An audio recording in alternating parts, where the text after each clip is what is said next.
आखिर प्रेगनेंसी के बाद पिगमेंटेशन क्यों होता है? पिगमेंटेशन को आफ्टर प्रेगनेंसी ठीक होने में कितना समय लगता है?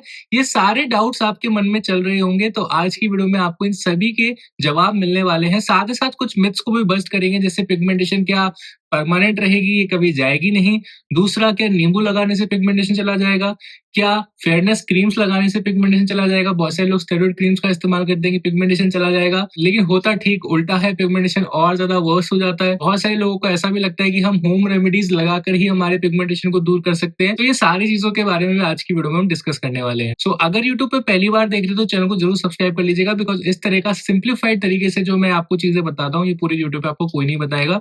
इस एफर्ट के लिए एक सब्सक्राइब तो बनता है। अब वीडियो की शुरुआत करते हैं। देखिए, अगर प्रेगनेंसी के बाद आपके चेहरे पर काले धब्बे आ गए हैं और आप सोच रहे हैं कि यार ये अपने आप जाएंगे या नहीं, तो इस वीडियो में आपको बताऊंगा कि प्रेगनेंसी पिगमेंटेशन आखिर होती क्यों है, कितने समय में ये ठीक हो सकती है और किन मामलों में आपको डॉक्टर की सलाह लेनी चाहिए। लेकिन उससे पहले हम समझ लेते हैं कि प्रेगनेंसी पिगमेंटेशन आखिर में होता क्या है। बहुत सारे लोग इसे प्रेगनेंसी मास्क भी कहते हैं। आम बोलचाल की भाषा में इसे हम पिगमेंटेशन या मेलाज्मा का नाम भी देते हैं। ये अक्सर दोस्तों गहरे भूरे कलर की, साथ साथ गहरे डार्क कलर की भी हो सकती है, और बहुत सारे केसेस में हल्का हल्का जो है रेडिश हो सकता है, जो कि बिल्कुल इनिशियल स्टेज में होता है। अगर आपको आफ्टर प्रेगनेंसी इस तरह की चीजें अपने फेस पे देखने को मिल रही है, तो उसी टाइम आपको सतर्क हो जाना है, बिकॉज आफ्टर सम टाइम अगर आपने इसका टेक केयर नहीं किया तो ये धीरे धीरे एक पैच का फॉर्म ले लेगा, फिर उसे ठीक करना और ज्यादा मुश्किल हो जाएगा। इनिशियल स्टेज में ही इसे जो है क्योर कर लिया जाए तो सबसे बढ़िया रहता है। दोस्तों, ये जो पिगमेंटेशन या मेलाज्मा है, ये चीक्स पे, फोरहेड्स पे, अपर लिप्स पे, नोज, चिन एरिया सभी में हो सकता है। एक फैक्ट आपको बताऊंगा जिसको जानने के बाद आप लोगों को थोड़ा सा शॉक भी लग सकता है कि 50 to 70% प्रेग्नेंट वुमेन में प्रेगनेंसी के दौरान किसी न किसी स्तर का मेलाज्मा दिखाई दे सकता है, यानी कि बहुत ज्यादा कॉमन है। ऐसे डरने की या कोई घबराने की जरूरत नहीं है, काफी ज्यादा कॉमन है और इससे पूरी तरीके से आप जड़ से खत्म भी कर सकते हैं। लेकिन उससे पहले आपको जानना होगा कि प्रेगनेंसी के बाद में पिगमेंटेशन होने के क्या क्या रीजन होते हैं। सबसे पहला रीजन होता है दोस्तों हार्मोनल चेंजेस। जैसे ही आप प्रेग्नेंट होते हैं दोस्तों, तो प्रेगनेंसी के दौरान एस्ट्रोजन बढ़ता है, प्रोजेस्टेरोन बढ़ता है, मेलानोसाइट स्टिमुलेशन हार्मोन जिसे हम एमएसएच भी कहते हैं, ये भी बढ़ सकता है। ये हार्मोन स्किन की पिगमेंट प्रोड्यूसिंग लेयर्स जिसे हम मेलानोसाइट्स भी कहते हैं, इसको ज्यादा अधिक मेलानिन बनाने के लिए स्टिमुलेट कर सकते हैं, जिससे कि आपका पिगमेंटेशन और ज्यादा बढ़ सकता है, या आपकी स्किन बहुत ज्यादा प्रोन रहेगी पिगमेंटेशन के लिए। दूसरा सबसे बड़ा रीजन होता है दोस्तों सन एक्सपोजर। बहुत सारे लोग जो है प्रेगनेंसी के दौरान, अक्सर देखा गया है कि प्रेगनेंसी के दौरान महिलाओं की जो स्किन है वो काफी ज्यादा सेंसिटिव हो जाती है। ऐसे में अगर आप बहुत लंबे समय तक धूप में बैठ रहे हैं या आपका बाहर जाने का काम है, तो ऐसे में आपको सनस्क्रीन लगाना बहुत ज्यादा जरूरी हो जाता है, बिकॉज यूवी एक्सपोजर एक बहुत बड़ा रीजन है आपके पिगमेंटेशन को ट्रिगर करने का। बिकॉज ये जो मेलानोसाइट्स होते हैं, ये जैसे ही आपके यूवी एक्सपोजर के कांटेक्ट में आते हैं, इनका प्रोडक्शन और ज्यादा बढ़ता है, और ज्यादा वर्स हो जाते हैं, आपका पिगमेंटेशन और ज्यादा खराब हो सकता है। सनस्क्रीन लगाना बहुत ज्यादा जरूरी है, और जब भी बाहर जाए हमेशा अपने फेस को कवर करके ही जाए। ये एक तरह से थंब रूल बना लीजिएगा प्रेगनेंसी के दौरान और आफ्टर प्रेगनेंसी भी, ठीक है। तीसरा सबसे बड़ा रीजन होता है दोस्तों जेनेटिक्स। अगर आपके परिवार में इस तरह के जीन्स हैं कि आपके मदर को या आपके सिस्टर को प्रेगनेंसी के दौरान या पहले से पिगमेंटेशन हुआ था या है अभी भी, तो आपके स्किन के ऊपर पिगमेंटेशन होने की जो पॉसिबिलिटी है वो भी बहुत ज्यादा होगी। तो जेनेटिक्स भी काफी ज्यादा मेजर रोल प्ले करते हैं।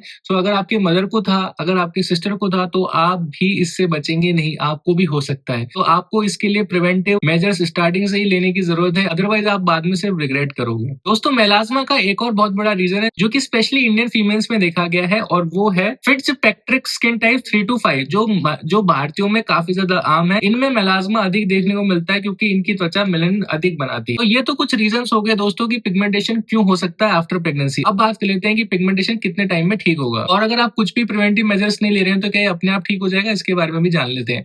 सबसे पहली बात, जो सामान्य टाइमलाइन है दोस्तों, तो डिलीवरी के बाद जो हार्मोन्स है वो धीरे धीरे नॉर्मल होने लगते हैं। कई महिलाओं में जो पिगमेंटेशन है वो 3 से 12 महीनों में काफी ज्यादा हल्की हो सकती है, लेकिन हर व्यक्ति अलग हो सकता है। सबके रिजल्ट्स भी अलग अलग होंगे। हो सकता है किसी का 3 महीने में चला जाए, हो सकता है किसी का 12 महीने में नहीं जाए, हो सकता है किसी का सालों में भी ना जाए। तो इंडिविजुअल टू इंडिविजुअल वेरी करता है, हो सकता है आपको हो भी ना। तो ये काफी सारे फैक्टर्स हैं जो कि इन पिगमेंटेशन को इन्फ्लुएंस करते हैं।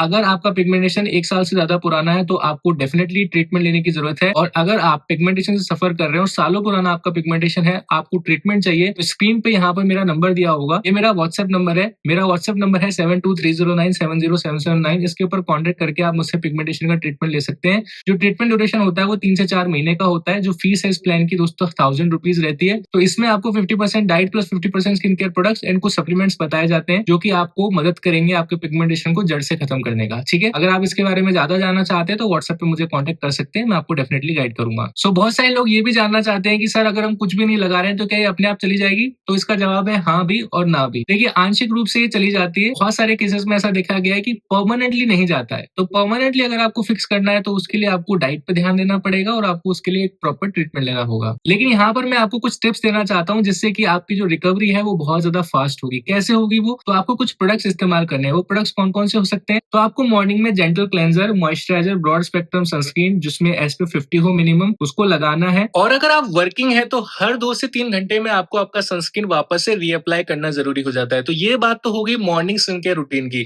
अब मैं बात कर लेता हूँ नाइट स्किन केयर रूटीन की। तो नाइट स्किन केयर रूटीन में आप यूज कर सकते हैं azelaic acid, niacinamide and vitamin C जैसे एक्टिव जो कि पिगमेंटेशन को लाइटन अप करने के लिए काफी ज्यादा हेल्पफुल हो सकते हैं। बहुत सारे केसेस में डॉक्टर आपको प्रिस्क्रिप्शन वाले रेटिनॉइड्स भी जो है रिकमेंड करता है। लेकिन अगर आप प्रेगनेंसी के साथ साथ ब्रेस्ट फीडिंग कर रही हैं तो मेरी सलाह ये रहेगी कि आप बिल्कुल भी रेटिनॉइड्स का इस्तेमाल ना करें, क्योंकि उसके अंदर होता है टॉपिकल विटामिन ए जो कि आपके बेबी में कुछ सीरियस बर्थ डिफेक्ट्स जो है कॉज कर सकता है। ऐसे टॉपिकल इतना ज्यादा खतरनाक नहीं होता जितना कि ओरल होता है। सो आफ्टर प्रेगनेंसी अगर आप ब्रेस्ट फीडिंग करा रही हैं तो टॉपिकल विटामिन ए वाले टैबलेट्स जैसे कि आइसोट्रेटिनोइन वगैरह का इस्तेमाल आपको बिल्कुल भी नहीं करना है।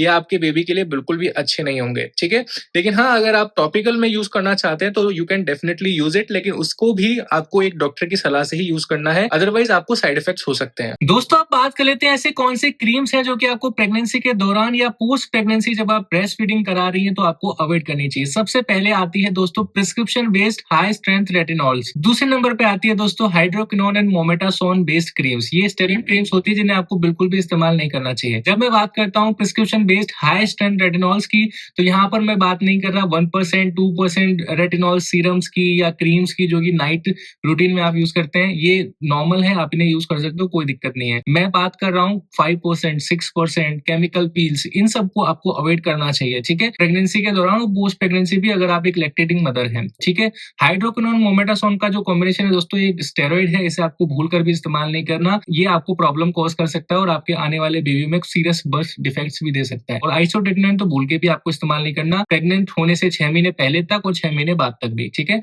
इस चीज का आपको ध्यान रखना है। अब बात कर लेते हैं कि आपको आपके पिगमेंटेशन ट्रीटमेंट के लिए डॉक्टर के पास कब जाना चाहिए। तो अगर आपका जो पिगमेंटेशन है 6 महीने से पुराना हो चुका है, आप इन 6 महीनों के दौरान बहुत सारी होम रेमेडीज ट्राई कर चुके हैं, बहुत सारे स्किन केयर प्रोडक्ट्स इस्तेमाल कर चुके हो, बहुत सारे सप्लीमेंट्स ले चुके हो, लेकिन रिजल्ट्स हैं आपको कुछ मिले नहीं, और मिले भी हैं तो वो कुछ खास सिग्निफिकेंस है नहीं उनका, थोड़े बहुत लाइट हुआ फिर कुछ टाइम बाद वापस आ गया। तो अगर इस तरह के रिजल्ट्स हैं तो आप डॉक्टर के पास डेफिनेटली जा सकते हैं। इन 6 महीनों के बीच अगर आपका पिगमेंटेशन बहुत तेजी से फैल रहा है और आपको पैचेस फॉर्म हो चुके हैं तो आपको डेफिनेटली जाना चाहिए डॉक्टर के पास में। पिगमेंटेशन को ट्रीट करने के लिए बहुत सारे क्लिनिकल ट्रीटमेंट्स भी अवेलेबल हैं, जैसे कि chemical peels, prescription based creams, laser treatments and combination therapies. इस तरह के केमिकल ट्रीटमेंट्स आपके नियर बाय डर्मेट्स के पास अवेलेबल हैं। आप वहां पर जाके उनसे कंसल्ट कर सकते हैं। वो आपकी स्किन को देख के आपको प्रिस्क्राइब करेंगे कि आपको किस ट्रीटमेंट के लिए जाना चाहिए। सो ऐसा नहीं कि पिगमेंटेशन को आप ठीक नहीं कर सकते हैं, definitely you can fix it, बस आपको राइट गाइडेंस की जरूरत है और आपको सही तरीके से ट्रीटमेंट की जरूरत है। अब बात कर लेते हैं पिगमेंटेशन या मेलास्मा से जुड़े हुए बहुत सारे मिथ्स के बारे में जो कि बहुत ज्यादा कॉमन है, सोशल मीडिया में बहुत ज्यादा पॉपुलर है। सबसे पहला मिथ कि पिगमेंटेशन कभी ठीक ही नहीं होगा, अगर एक बार पिगमेंटेशन या झाइयां हो गई तो आपको लाइफ टाइम उसके साथ जीना पड़ेगा। ये बहुत बड़ा मिथ है। बहुत सारे ऐसे फीमेल्स इनका 5 साल पुराना 10 साल पुराना पिगमेंटेशन जो है फेड आउट हो जाता है। सो आप अगर सही ट्रीटमेंट ले रहे हैं तो डेफिनेटली आपका पिगमेंटेशन चला जाएगा। सेकंड नंबर पे आता है क्या नींबू लगाने से पिगमेंटेशन चला जाएगा, जायफल लगाने से झाइयां चली जाएगी। ये भी बहुत बड़ा मिथ है, ऐसा कुछ भी नहीं होने वाला। ज्यादा नींबू या जायफल लगाओगे तो स्किन बैरियर डैमेज हो सकता है और आपका पिगमेंटेशन और ज्यादा वर्स हो सकता है। थर्ड नंबर पे आता है कि स्टेरॉइड क्रीम्स का इस्तेमाल करना या फेयरनेस क्रीम्स का इस्तेमाल करने से पिगमेंटेशन चला जाएगा, तो वो भी नहीं जाने वाला। ये भी एक बहुत बड़ा मिथ है। बहुत सारे लोग स्टेरॉइड क्रीम का इस्तेमाल करते हैं पिगमेंटेशन हटाने के लिए, फिर बाद में उनको बहुत ज्यादा ट्रीटमेंट लेना पड़ता है क्योंकि स्टेरॉइड क्रीम के और ज्यादा उनको साइड इफेक्ट झेलने पड़ते हैं। सो यहाँ तक अगर आपने वीडियो देख ली है तो आपको समझ में आ गया होगा कि आफ्टर प्रेगनेंसी आपका पिगमेंटेशन क्यों होता है, इसको आप कैसे फिक्स कर सकते हो, कितने टाइम ये रह सकता है, क्या क्या इसके ट्रीटमेंट्स होने चाहिए और किस तरीके से आप इसे कंट्रोल कर सकते हैं। अगर यहाँ तक आपने वीडियो देख लिया, जानकारी पसंद आई तो वीडियो को लाइक करना, अपने बाकी दोस्तों शेयर करना और चैनल को सब्सक्राइब करना मत भूलना। मिलते दोस्तों नेक्स्ट वीडियो में, तब तक के लिए शुभ रहे। जय श्री राम।